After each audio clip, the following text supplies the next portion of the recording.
Today I will be showing you how to add a GIF in Card. To begin, click on Add an Element. This will open a list of elements that you can include in your card. Next, choose Image from the options. This element allows you to upload different types of visuals, including GIF files.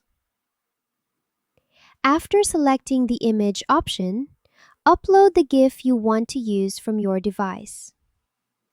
Once the GIF is uploaded, it will appear on your card. You can then adjust the appearance of the GIF to fit your design. Resize it, reposition it, or modify its alignment so it blends well with the rest of your card layout. Once everything looks good, you can continue customizing your card or add more elements as needed. And that's how you add a GIF in Card. Thank you for watching.